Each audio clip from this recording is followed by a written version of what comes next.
Ladies and gentlemen, the program is about to begin. Please take your seats and turn off all electronics. Thank you.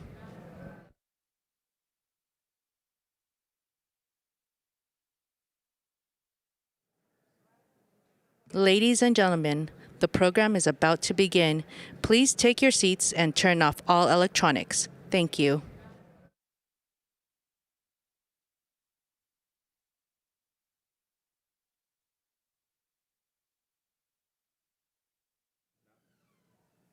Ladies and gentlemen, please welcome Speaker Gingrich and Ambassador Gingrich.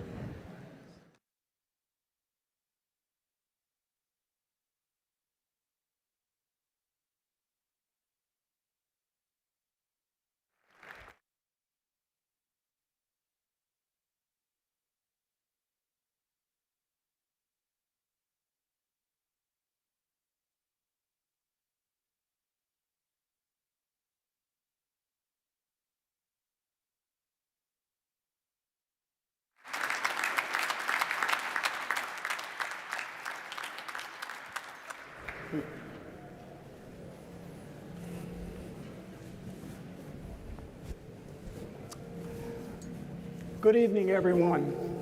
I hope you can hear me. No. All right, well, we have an excellent sound man in the back, and he will adjust it as necessary. Good evening. My name is John Highbush, and I have the honor of being the executive director of the Ronald Reagan Presidential Foundation and Institute. I want to welcome all of you here this evening.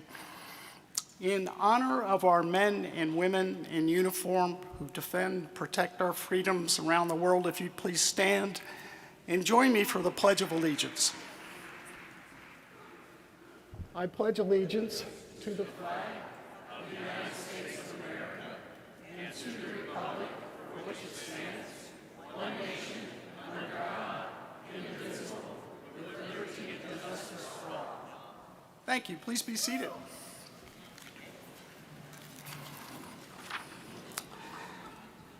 Before we get started, there's just a few people in the audience I want to make sure we recognize tonight, and I'll start with my good friend, Assemblywoman Suzette Valadero. Suzette, thank you for coming.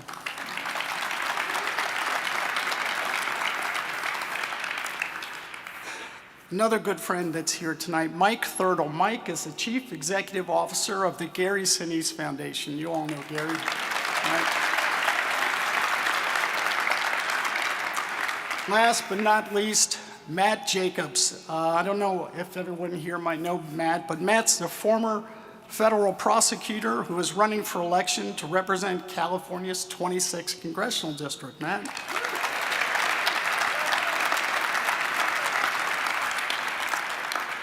Well, let me start by saying that I think all of you chose the right night to be at the Reagan Library. I say that because this is as close as you are going to get to a 2-for-1 night at the Reagan Library. 2 Gingriches for the price of 1. This evening, we're excited to welcome both Speaker Gingrich and his wife, Ambassador Callista Gingrich, to the stage. Now, Callista Gingrich recently served as ambassador to the Holy See, America's top diplomat to the Vatican. Now, here at the Reagan Library, that ambassadorship holds a special significance because it was President Reagan who established the post in 1984. Students of history that I know you all are, you know that it was during that time frame that the partnership between President Reagan and Pope John Paul II that helped to literally change the course of history. Had those 2 leaders not stepped onto the world stage at that time, we simply would not have seen the fall of the Berlin Wall and the end of Soviet communism, today's invasion notwithstanding. It's a reminder that the relationship between the United States and the head of the Catholic Church can be a force for good and a force for peace in the world. This evening, Ambassador Gingrich has kindly agreed to take us inside the walls of the Vatican, reflecting on the experience that only she and a few other Americans have had the privilege of sharing. So please join me in welcoming once again to the Reagan Library the 11th United States Ambassador to the Holy See, Callista Gingrich.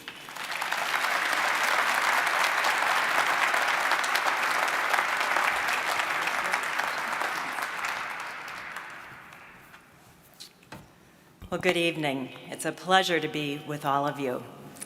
I'd like to thank John Highbush, Joanne Drake, and Melissa Giller for the opportunity to be here this evening. The Ronald Reagan Presidential Library is a national treasure that truly preserves and honors the life and legacy of President Ronald Reagan. Newt and I are great admirers of President and Mrs. Reagan and have enjoyed collaborating with the Ronald Reagan Presidential Foundation over the years. In 2008, with the Foundation's assistance, we produced a documentary film about the life of President Reagan, entitled Ronald Reagan, Rendezvous with Destiny. Through our joint efforts, we aim to teach a new generation about the extraordinary achievements of the Reagan presidency. As a former U.S. ambassador to the Holy See, I'd like to share a few thoughts with you on the historic partnership between President Ronald Reagan and Pope John Paul II, as well as our country's relationship with the Holy See. I'm often asked to explain the benefits of maintaining a U.S. embassy to the Vatican. After all, the territory of the Holy See occupies less than 1/4 of a square mile. So why do we need an embassy?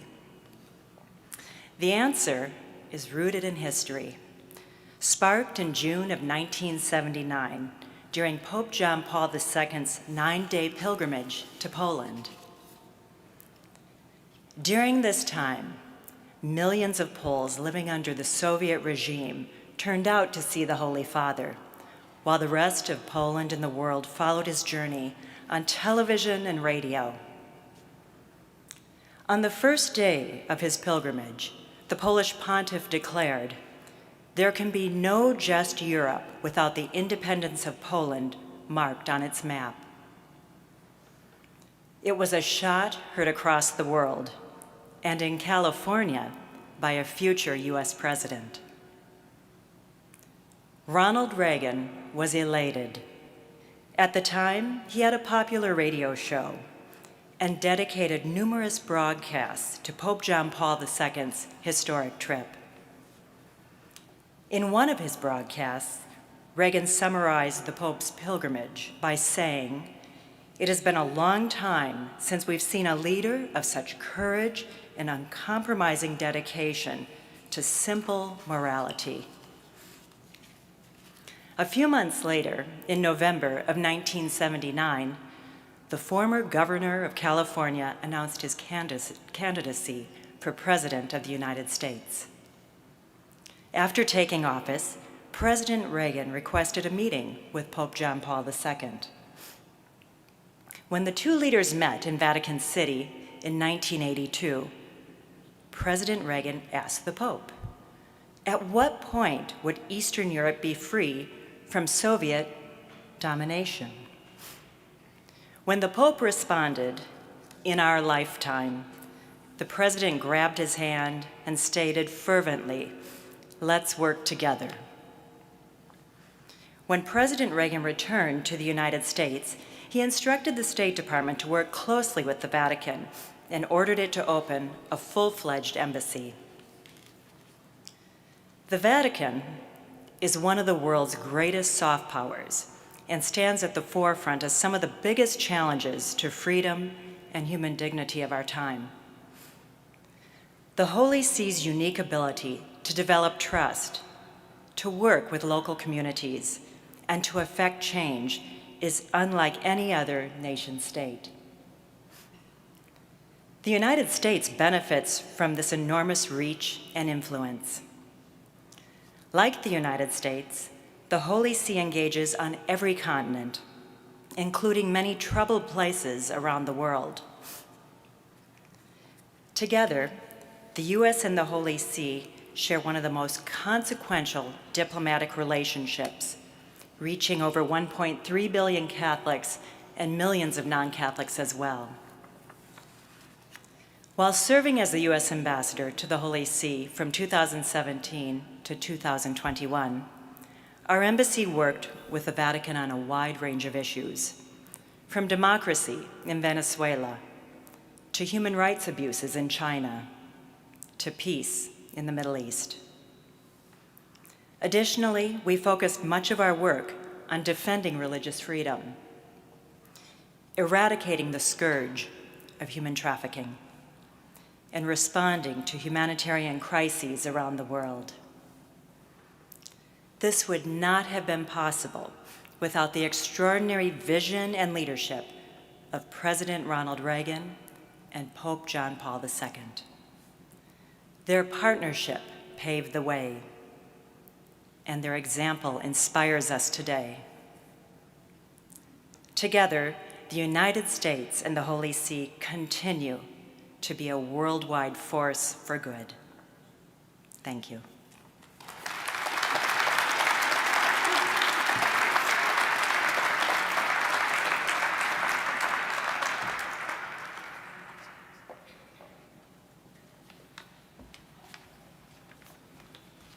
Thank you so much, Ambassador Gingrich.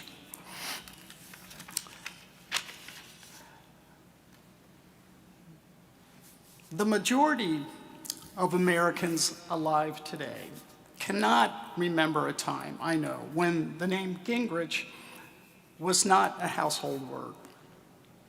That's because Newt Gingrich has been a driving force in American politics for 4 decades, both in and out of office. In the latter half of the 20th century, there were 2 political revolutions that reinstated conservative leadership in Washington, D.C. The first was led by our namesake when he won the presidency in 1980. The second was led by our next speaker, when in 1994, Republicans claimed a majority in the House of Representatives for the first time in 40 years. According to Speaker Gingrich, we may be on the verge of another sweeping shift in power. He's drawn parallels between the recent GOP victory in Virginia and the gubernatorial wins that presaged the 1994 Republican Revolution. And he is most certainly an astute observer of history, having written 41 books, 18 of which have been New York Times bestsellers. Mr. Speaker, there is a line in your latest book, Beyond Biden, that we'll be discussing tonight, which I just loved. And I want to quote you. You said, "I have a great sense of optimism. That's largely why I wrote Beyond Biden. I think Americans are eager and ready to talk about the good things we can do to make all of our lives happier, freer, and more prosperous." That is a Reagan-esque statement if I have ever heard one. And his 41st book is really terrific.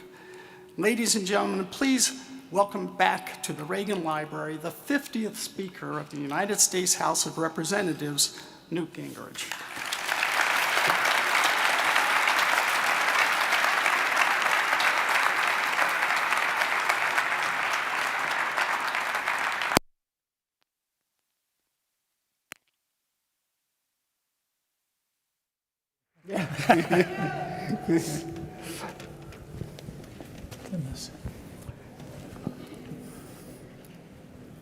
Mr. Speaker, first, welcome.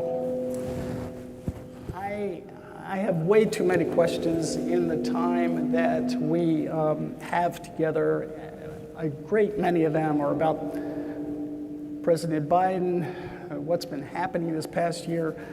But before I get to that, it's irresistible to ask you about today's events with the Russian invasion of Ukraine. How do you think President Reagan would have responded to this situation?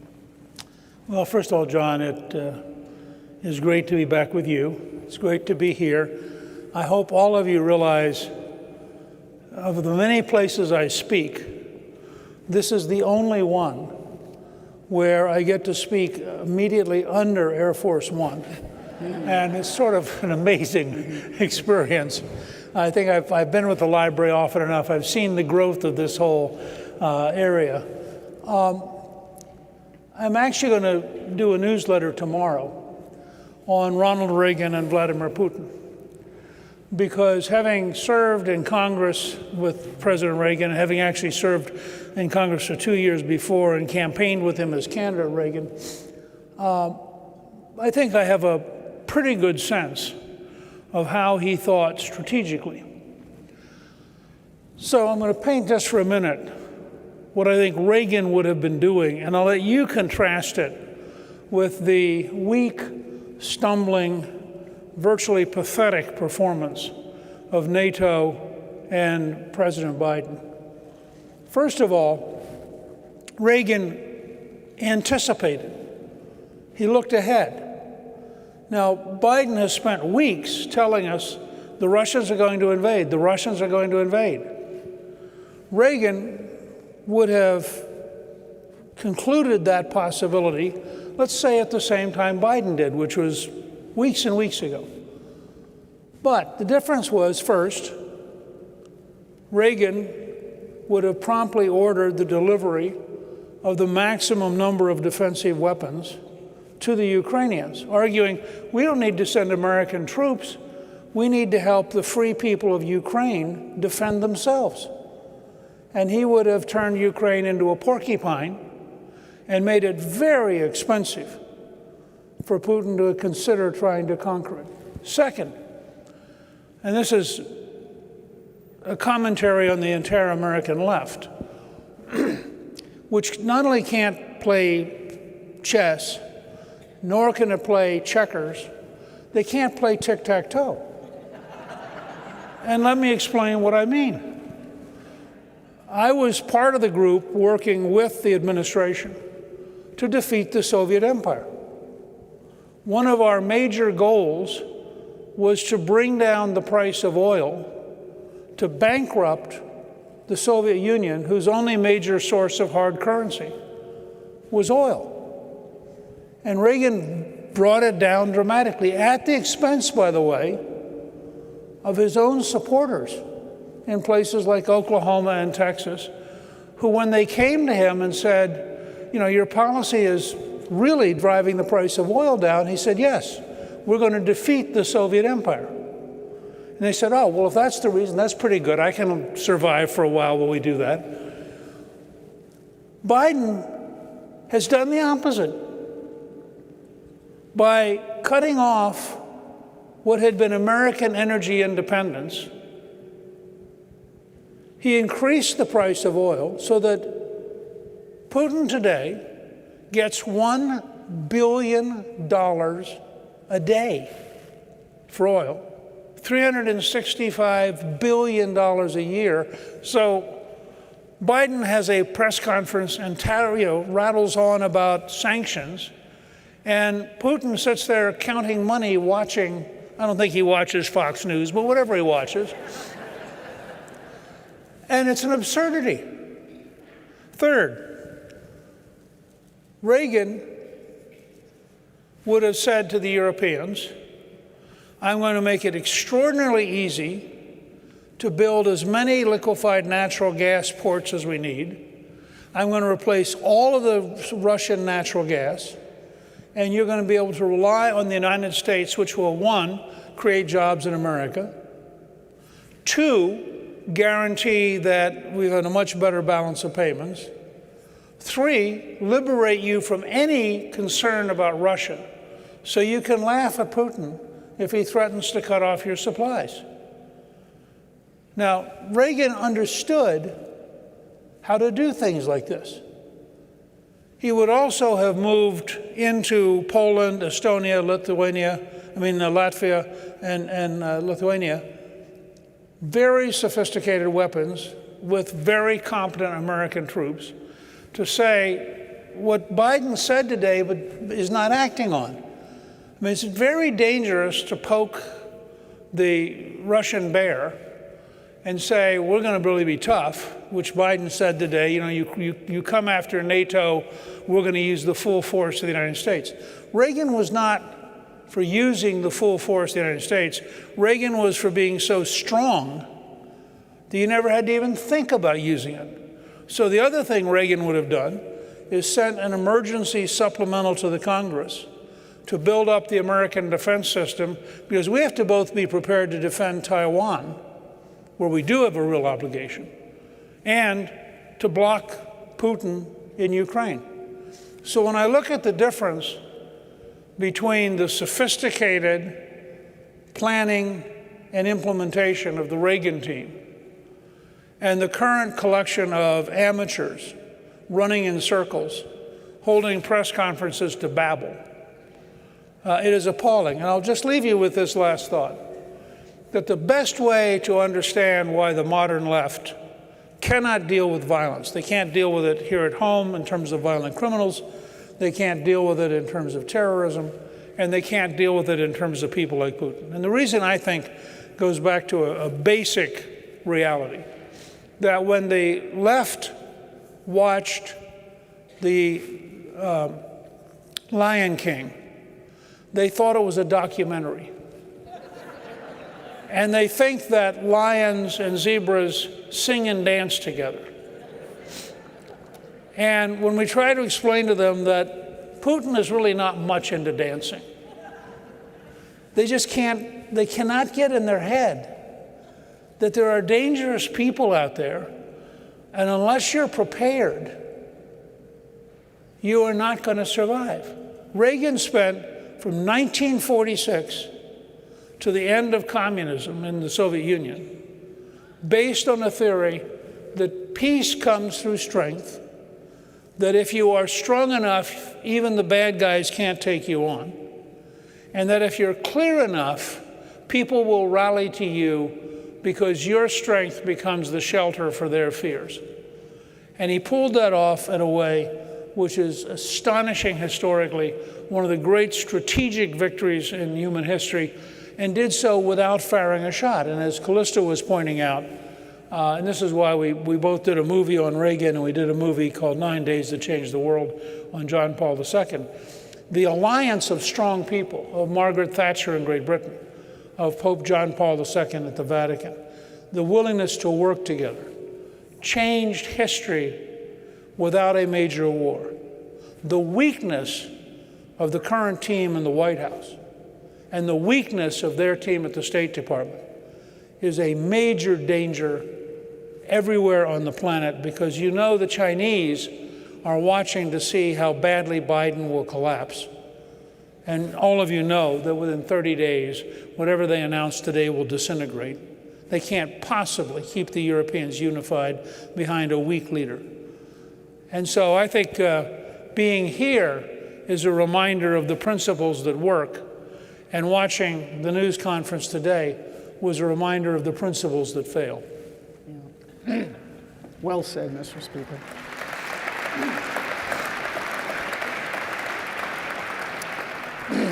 I'd like to pick a quote from Beyond Biden, this terrific book, that you wrote, and ask you about it. You wrote, Mr. Speaker, it's not so much that the Biden administration is anti-American.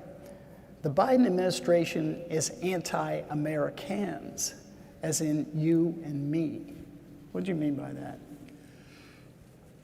I don't know where the left went sour, but sometime by the early 1960s, and this is reflected in Reagan's own career as governor and then as a presidential candidate and as president, the left concluded that the things we do, the Pledge of Allegiance, the national anthem, the American flag, that these were all distractions from their vision of the world.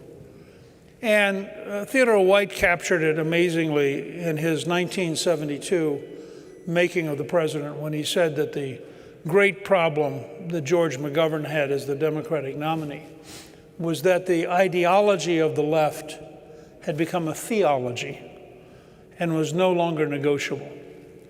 And it's a theology that says that America is made of evil people who did evil things. You actually see schools now. In fact, I was just talking to somebody who said that at one particular university, all the applicants for graduate school in history had submitted papers that had started with the assumption that the founding fathers were evil. And that literally every single person who'd applied had written a paper suggesting that whether it was Washington or Jefferson or you name it, that they were creating an evil thing called America. And I think that this is the great challenge. The Biden team is so thoroughly immersed in this kind of woke thinking that they don't even know how to get out and think about it. To them, it's a given. And it's an enormous problem for the country because, of course, it's profoundly untrue, and the country's reacting. I mean, when you get 3 school board members recalled in San Francisco by more than 70%, you know something pretty profound is starting to happen. And I think it's because normal, everyday Americans look up and begin to realize these people are just crazy. I mean, this is not a political, ideological fight. They are the nutcakes, and then they're the rest of us. And the nutcakes temporarily are in charge, so we just have to eliminate all of them, send them off so they can, teach at Yale or Harvard or someplace harmless, and, go on with life. Yeah. Now, you served in Congress with Biden. Obviously, wasn't in the Republican conference, but I know you dealt with him. Are you surprised? I mean, we certainly knew he was liberal, but are you surprised he went this far left, this fast? Yeah, I am on one level. I mean, the Biden that I knew, and I served with him he was already there by the time I arrived in '78. And we would interact occasionally, and we would do TV shows together and what have you. Biden is essentially just a hack politician. I mean, he's a guy who early in life happened to win a Senate seat in a very small state and came to Washington. He has been confused about reality his entire life. And I mean literally. I remember in a debate that he had with Sarah Palin, one of the failures of my career, he says at one point in this debate, if you want to learn what the middle class cares about, come with me to Alice's restaurant in Wilmington, where I go every Saturday morning to have coffee. Well, I knew a number of people in Wilmington, so I called him because it didn't sound right. I said, oh yeah, that place closed 12 years ago.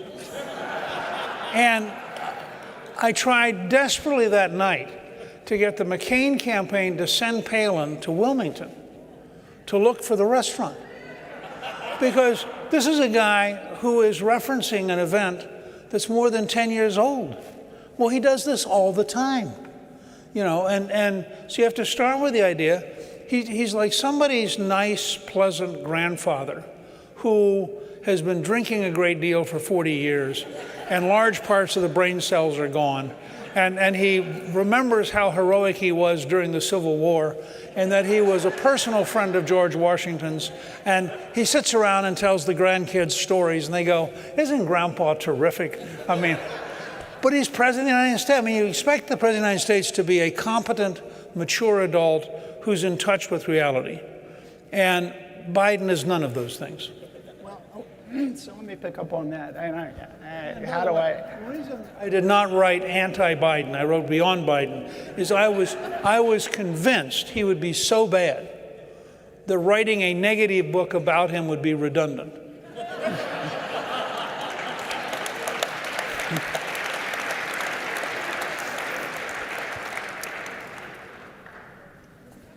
Would you describe him as someone that is having senior moments, or no? Do you think, as a lot of commentators are now more and more speculating that there's some real cognitive impairment there because of age or whatever.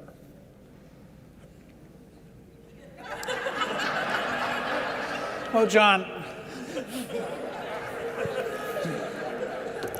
I'm trying to find, look, first of all, I think when he had junior moments, he wasn't very good.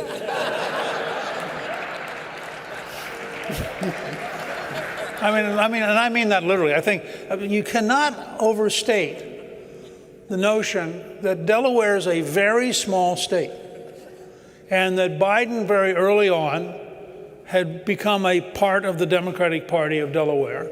So they elected him every 6 years. And he showed up. I mean, his very first presidential race, he has to drop out because he has memorized an entire speech from Neil Kinnock, who is a labor leader in Great Britain, who has this wonderful story about growing up in a Welsh village. And Biden is wandering around Iowa talking about what his childhood was like growing up in a Welsh village. And the reporters figured out this was literally word for word what Neil Kinnock had said, with the difference that if you're in Scranton, Pennsylvania, it's not a Welsh coal mine. And so he literally had to drop out of his first presidential race because he just naturally cheated. And so, I mean, I'm sure that up through today, he's still cheating. I'm sure that I don't know what his cognitive capabilities are. They were never much. And I think in that sense, it's a little unfair to assume that when Biden is dumb, it's because he has a brain problem. Biden is dumb because he's dumb. And then he brings, and remember, he brought in the Obama foreign policy team. The Obama foreign policy team were the people who didn't stop Putin in Crimea, didn't stop anybody in Syria after there was a red line. I mean, there's no reason to believe that, and it sent $1 billion in cash, no US dollars, because it would have been offensive to the mullahs in Iran to have to deal with American money. So they actually sent Swiss francs and euros in cash. This was John Kerry's idea of being clever. Why don't you take what even the American State Department had said was the leading supporter of terrorism on the planet and send them $1 billion so they don't have to, go out to the bank and change money. They could just hand out the American $1 billion to all their terrorist friends. Now, you can contrast that with Donald Trump's approach, which was to kill Soleimani.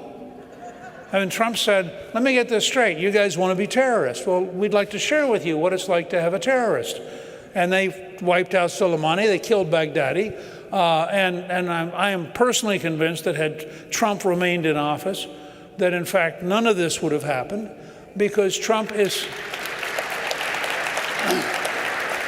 for all of our friends at the New York Times and the Washington Post who think that Trump was unpredictable, Trump is as unpredictable as Putin, and he has a much bigger system. And so he would have said, I think, to Vladimir, let's be reasonable. I don't want to take out Moscow. It would be bad.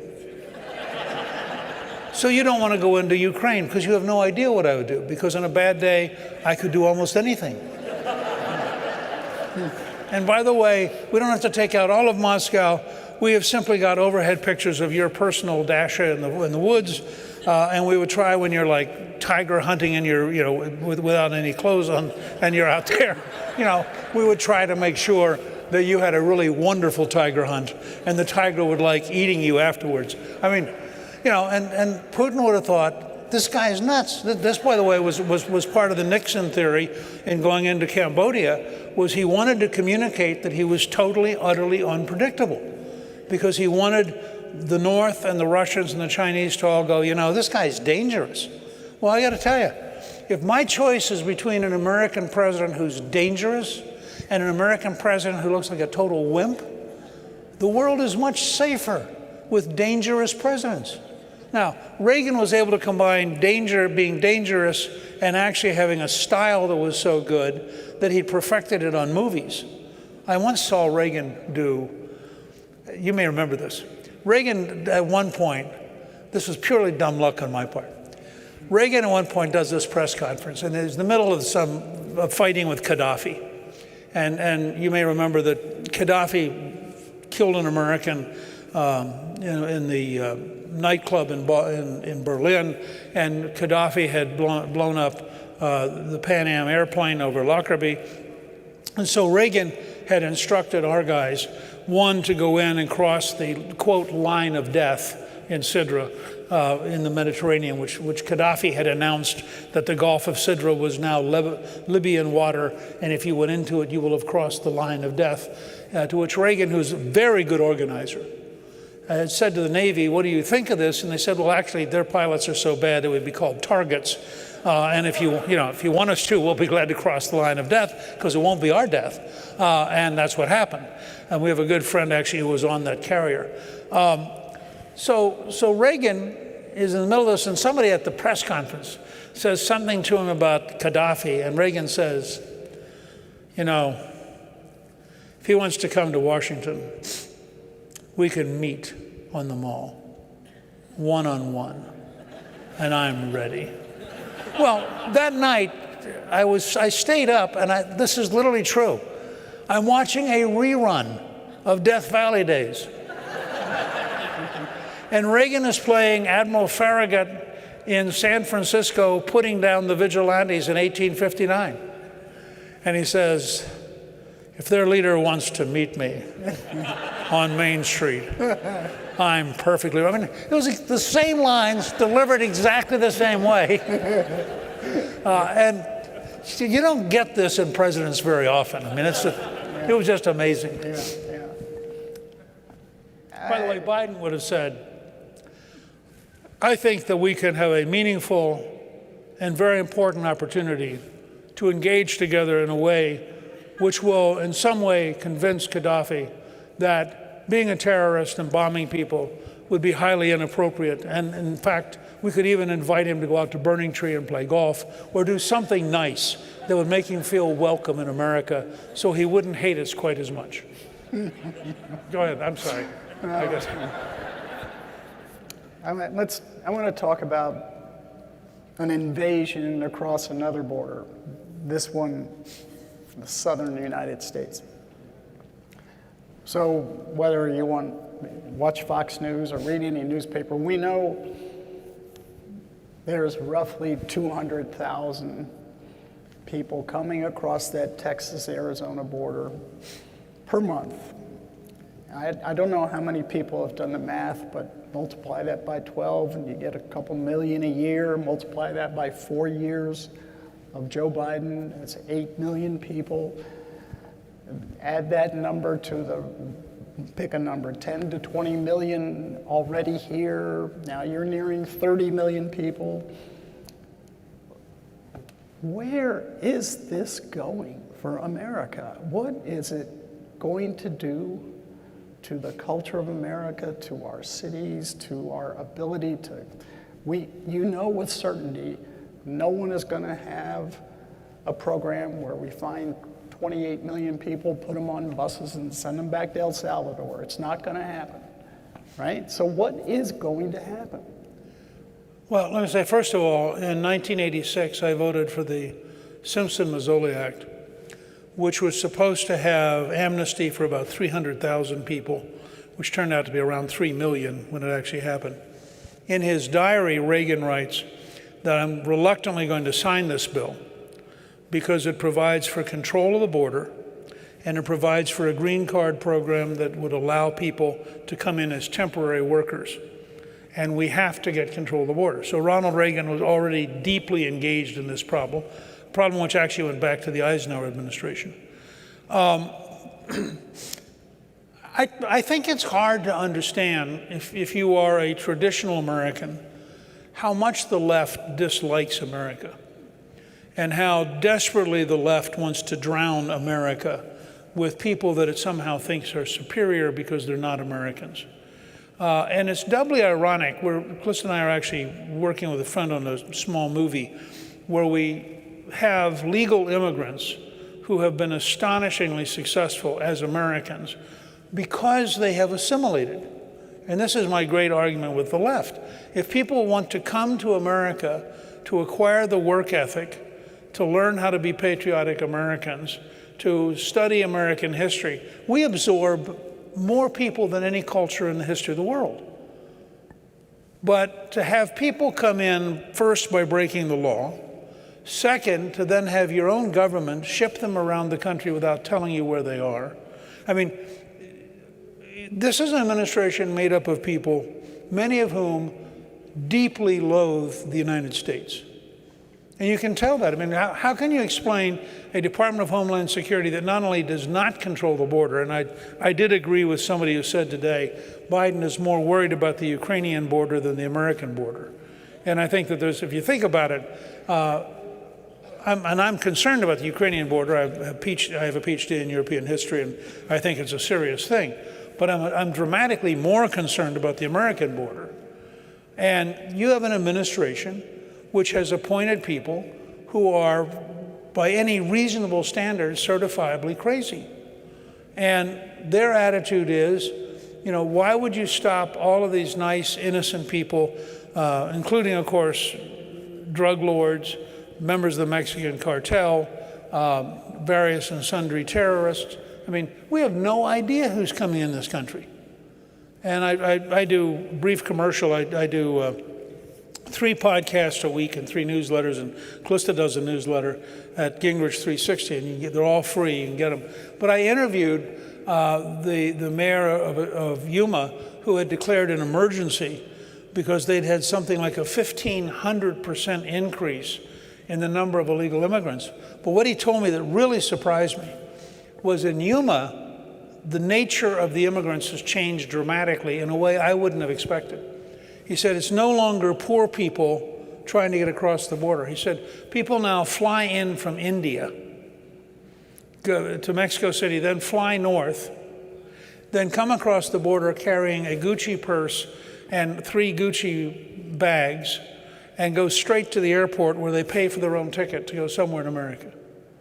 He said it is just astonishing. And of course, word has gone out across the planet, you know, that Joe Biden would like you to come to America. Well, you can imagine people living in you know, places around the world who go, well, I mean, if the American president wants me to come, who am I to turn him down? And Gallup estimated that there are about 168 million people who would like to come to the United States. And you know, Biden probably is thinking, gosh, could we get them all here during my second term? I don't know if this is a question as much as I read it in your book. You were saying, you know, we are right now essentially reliving the Jimmy Carter pre-Ronald Reagan days. And I thought to myself, you know, if there's one thing that you remember about that time, it's gas lines and lines of cars get gas, except now there might not be any gas lines because the gas is going to cost us $10 a gallon out here. Well, I think I saw a sign today that was 6-something for high test in Los Angeles. Yeah. And of course, if you think about it, and this is where you have a combination of being so left-wing they're nuts and being really dumb. I mean, it's a very strange combination. I mean, you know, we used to get fairly smart left-wingers. Now we have left-wingers who really are truly dumb. And let me explain what I mean. And they apparently had as part of their agreement on sanctions that they're not going to sanction Russian sale of oil. Because if they sanction the Russian sale of oil would go up to $200 or $250 a barrel. Now, I wrote a book a few years ago, and Callista and I did a movie called We Have the Power, and the book was entitled Gasoline at $2.50 a gallon. And we launched a project, this was while Obama was president, which was drill here, drill now, pay less. And I actually got attacked by Obama, who said it's impossible to imagine that we're actually going to have gasoline back at $2.50 a gallon. And of course, in the Reagan tradition, I mean, a lot of what Trump did was just Reagan policies. In the Reagan tradition, Trump comes in, he frees up the supply of oil and gas, the prices crash, the American people are better off. Gasoline is the best proxy for a tax increase you have in the private sector, because virtually everybody has to buy it. So if gasoline goes up, it's like a tax increase. If gasoline goes down, it's like a tax cut. The Biden administration policy is stop the Americans from creating jobs at home by not allowing them to produce oil and gas, beg the Russians and the Saudis and others to produce more oil and gas, ship your money to Russia to finance Putin's adventures, while raising the price of gasoline for the average American. Now, this is why it reminds me so much of Carter. I was from Georgia. Jimmy Carter was from Georgia. I'd watched him as governor. He was actually a reasonably competent governor because it was a much smaller job. And then when he got to be president, he got overwhelmed. And you could see this happening. Reagan, when he campaigned, had this great line. He said, a recession is when your brother-in-law is unemployed. A depression is when you're unemployed. A recovery is when Jimmy Carter's unemployed. And we're about to go in the same cycle. These guys are going into an election this fall, which may lead to the largest Republican majority since 1920. And when Biden said, I realize this may cause pain for the American people, my advice, both as a historian and as somebody who has been actively involved in public life since August of 1958, my advice is presidents who tell you they're going to cause you pain get fired. Because people don't hire presidents to be stupid and cause them pain. People hire presidents to be smart and bring them pleasure. And Ronald Reagan thought, lower price of gasoline, more jobs, people happy. I'll get reelected. Biden's off in some la-la land. By the way, somebody sent around today, I know you've got it here in the archives, the famous commercial from 1984 of a bear in the woods, and said the Republican National Committee should sort of rerun the commercial because the bear is back. Except this time the bear is dealing with a guy who thinks that he's a bunny rabbit.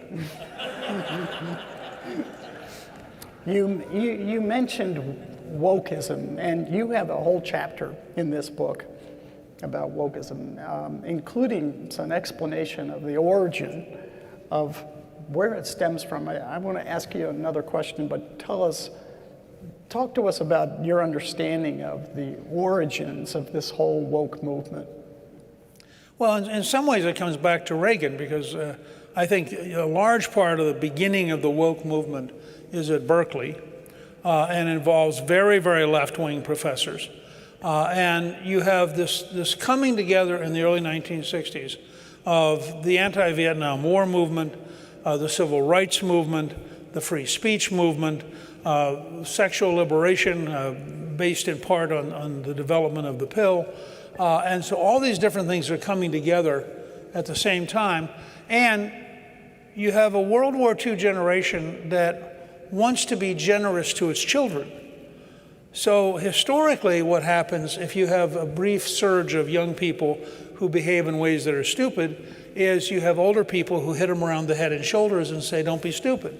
Instead, you had a lot of parents saying, oh, you know, little Timmy means well. In fact, we had a real problem because if teachers disciplined children, parents would go and complain. You know, as somebody once said, Timmy's very sensitive. If he does something bad, hit the boy next to him. And so what you had was this began to metastasize because these people would get together. We forget, by the way, that in I think 1970, there were over 1,200 bombings in the United States. When we forget that there were 1 million people who gathered at the Pentagon against the Vietnam War. We forget that the weathermen, the current district attorney in San Francisco is a communist who became anti-prison in part because he visits his father, who has a life sentence for killing a Brinks guard in 1969 as part of the weathermen. This is part of the revolutionary movement. We forget that the Black Panthers had as an open policy assassinating the police in the 1960s. So these things have all been there. And what's happened is, for a while, really starting with the election of Nixon, they were driven underground. And then with the rise of Reagan, they were driven further underground. But Reagan, in his farewell address, warns that we're not teaching American history. We're not getting our kids to understand the nature of America. And so when they're driven underground, they all become college professors. And so you end up with this extraordinary left-wing group of professors who then produce left-wing reporters. And now they've filtered into the corporate boardrooms, because if you're going to hire, the smartest young person from Harvard Business School, they're people who, in fact, are very, very left-wing.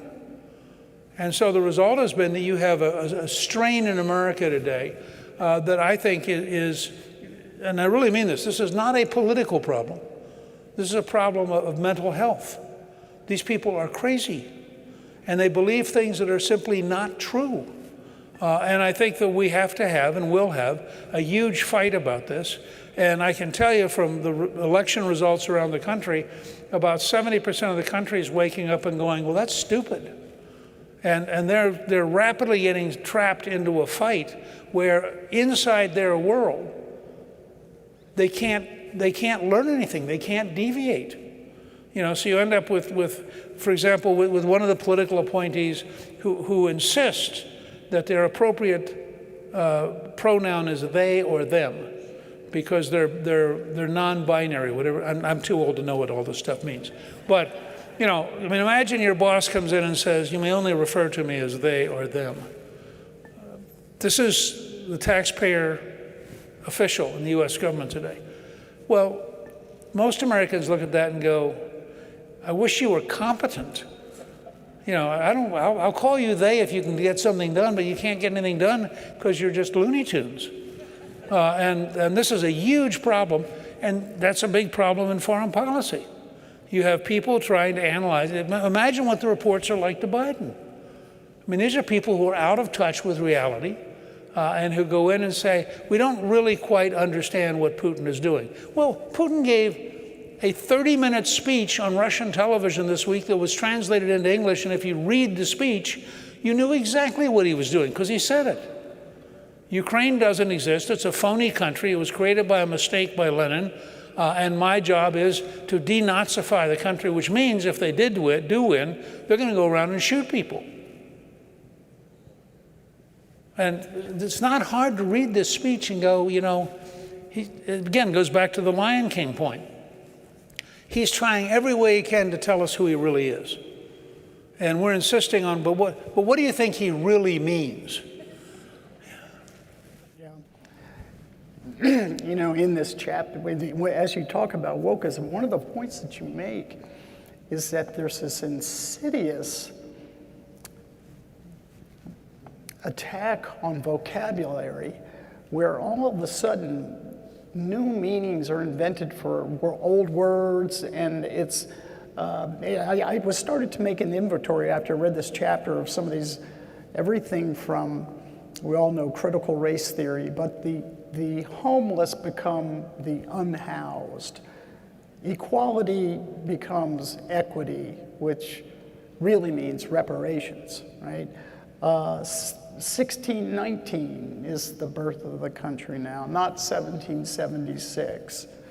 Defund the police, gender neutral, non-binary, as you said, chest feeding instead of breastfeeding. A mom is a gestational parent and a dad is a non-birthing parent, et cetera, et cetera, et cetera. Even that one's too narrow. What if it's a male who goes to term? Yeah. That's why we now have, as a new term, birthing person. Right. So right. That we don't have any mothers left. We have birthing persons. And that way you're not automatically distinguishing in favor of women. Yeah, I just was, wondering if they get a hold of our language, we're gone. We're not. But that's the nature of revolutions. Whether the French Revolution invents a new week, a new month, new days, because they had 10-day weeks, therefore you couldn't use the old language, and it lasts until Napoleon takes over and decides it's so stupid he ends it, and goes back to the original calendar. But if you look at the Soviet effort to create the new Soviet man, you look at Mao Zedong and the Cultural Revolution. It is the wokeism is a revolutionary movement. It's a movement which has an internally coherent model that it seeks to impose on everybody, not by persuasion, but by the use of the government and the use of corporations to coerce people. And it's interesting to watch because people are beginning to figure out that this is real. I think early on we sort of shrugged it off and said, really, do I have to pay attention to this? You know, but I mean, Callista was the ambassador to the Vatican. You know, I think the idea that instead of describing Mary as the mother of the church, we were to say Mary is the birthing person of the church, people would understand instantly, this is why I use mental health terms. That's crazy. That's not political. It's not somebody who has a coherent left-wing worldview. It's a person who's nuts. And in fact, as people who have been mothers have said, being the birthing person's the beginning. Being a mother is a lifelong job.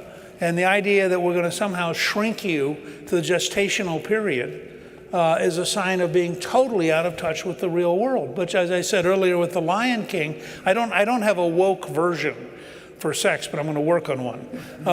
You know, I don't know what movie to analogize to, but this is the kind of stuff you're up against.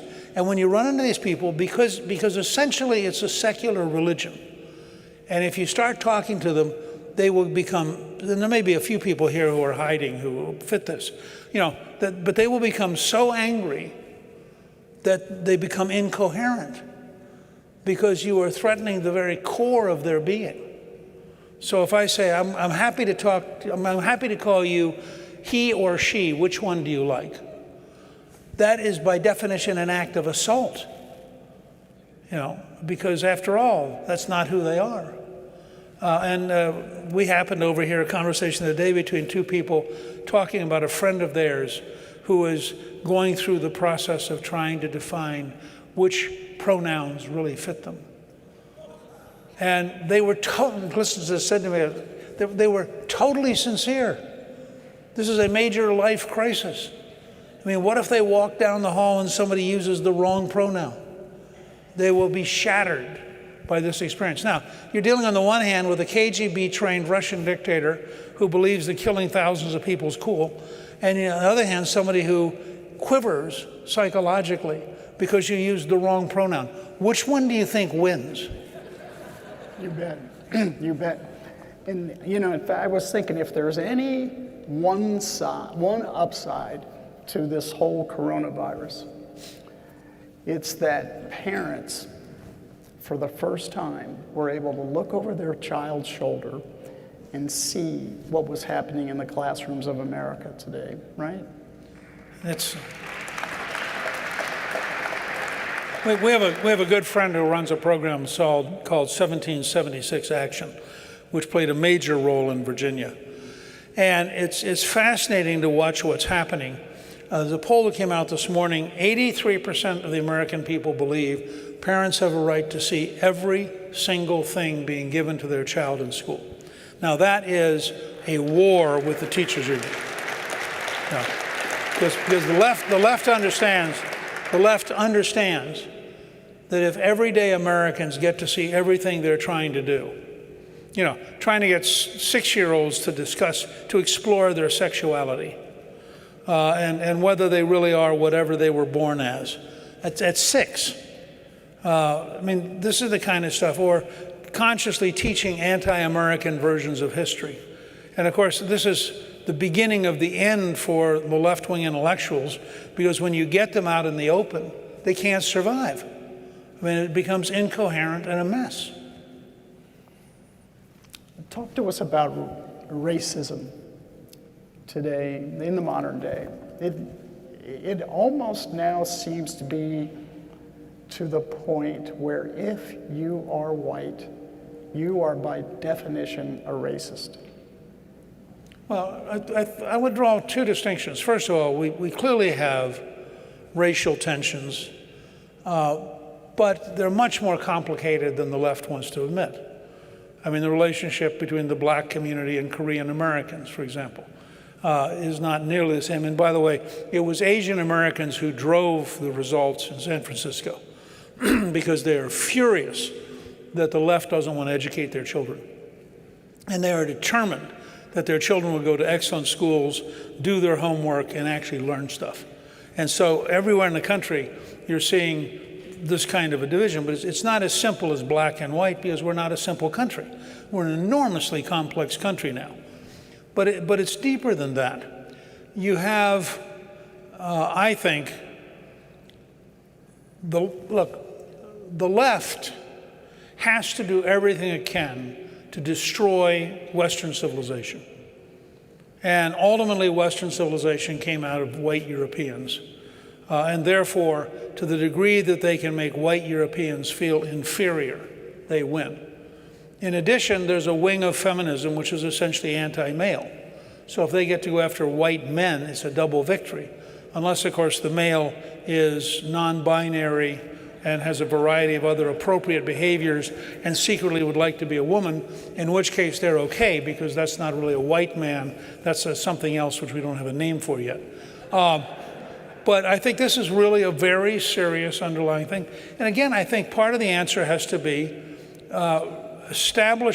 recognizing, first of all, that we are evolving as a country. You know, this is a country that's much more complex racially than it was 50 years ago, has many more people from all over the planet than it did. But most of them, by the way, are working hard, going to school, raising their children, pretty good neighbors, and most of them would like to be Americans.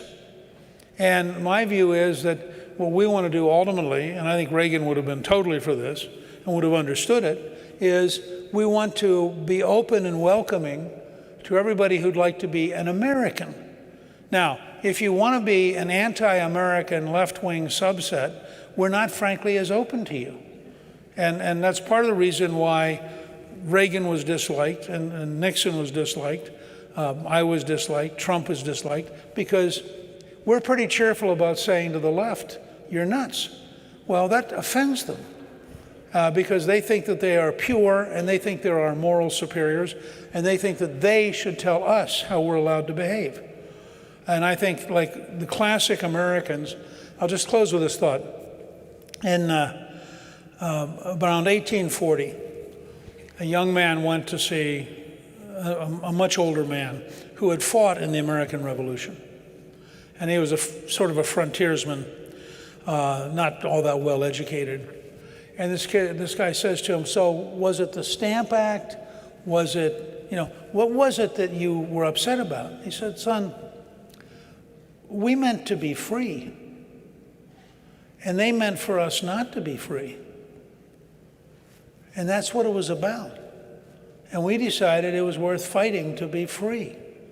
Well, I'm an optimist in the end, as Reagan was an optimist, because I think that core spirit that believes we're endowed by our Creator with certain unalienable rights, I think that is deep in the heart of 95 or 97% of the American people.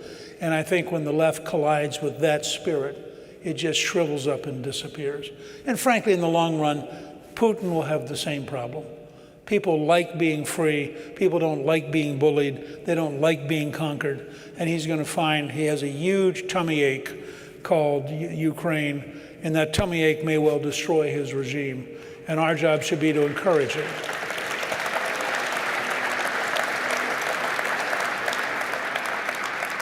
Yeah, Mr. Speaker, unfortunately, we're out of time. I have 50 more questions, but I know there's a lot of people here that like to shake your hand, have your book signed. So I just want to say on behalf of everyone here and the whole Reagan Foundation and Institute, just an honor to have you and Callista Ambassador Gingrich here. And so thank you so much for your time this evening. Thank you all. Excellent.